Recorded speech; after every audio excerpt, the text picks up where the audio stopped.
Rohan class 10th में पढ़ता था। बहुत ही ज्यादा इंटेलिजेंट था। उसके अंदर नई नई चीजों के बारे में जानने की बहुत ज्यादा जिज्ञासा रहती थी। उसे साइंस सब्जेक्ट बहुत ही ज्यादा अच्छा लगता था। वो हमेशा नई चीजें सीखने के लिए उत्सुक रहता था। पर इसके बावजूद भी रोहन की जिंदगी बाकी बच्चों से थोड़ी सी अलग थी।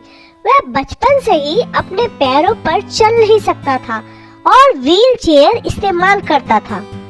ज्यादातर क्लास के सभी बच्चे और टीचर्स उसे बहुत प्यार करते थे, पर कुछ ऐसे भी बच्चे थे जो उसका हमेशा मजाक उड़ाते थे। देखो, वो फिर आ गया। किताबें तो ऐसे पकड़ी हैं जैसे सब पढ़। उसे कमजोर समझते थे और हमेशा कहते थे ये कभी खेल कूद नहीं सकता। रोहन को उनकी बातें बहुत बुरी लगती थी, लेकिन वो चुपचाप अपना सारा ध्यान पढ़ाई में लगाता था। उसका बस एक ही सपना था कि वो कैसे भी करके एक अच्छा साइंटिस्ट बन जाए। एक दिन स्कूल में वार्षिक विज्ञान मेले की घोषणा हुई। मेले में भाग लेना चाहता हूँ। व्हीलचेयर पे बैठे बैठे क्या बनाएगा? ये सब हमारा काम है। ये सब तुम्हारे बस की बात नहीं है। रोहन को बहुत बुरा लगा, पर उसने हार नहीं मानी।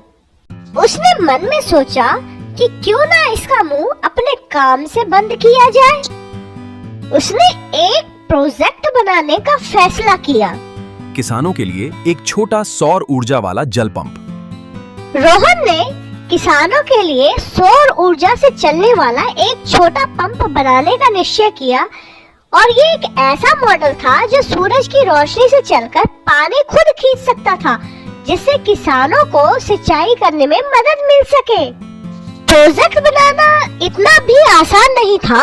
उसे छोटे छोटे पुर्जों को जोड़ने में बहुत मुश्किल हुई। उसके माता पिता और टीचर्स ने उसका खूब हौसला बढ़ाया, और आखिरकार अब वो दिन आ चुका था जब विज्ञान मेले में सबको अपने अपने मॉडल दिखाने थे। समीर ने एक ज्वालामुखी का मॉडल बनाया था जो दिखने में बहुत ही आकर्षक था। मेरा ज्वालामुखी कार्य करता है। और जब रोहन की बारी आई तो वो अपने व्हील चेयर पर बैठकर अपने मॉडल के पास गया, तो कुछ लड़के उस पर हंसने लगे। ये पानी कैसे पंप करता है? ये पूरी तरह से सौर ऊर्जा पर आधारित। पर रोहन ने बिना घबराए पूरे कॉन्फिडेंस के साथ अपने प्रोजेक्ट के बारे में बताया। उसने समझाया कि ये कैसे काम करता है।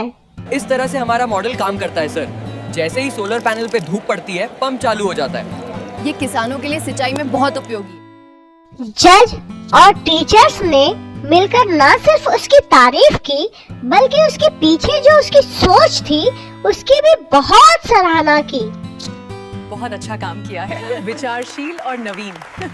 पुरस्कार के विजेता हैं रोहन। जो लड़के उसका अब तक मजाक उड़ाते थे, उनका सर शर्म से झुक गया।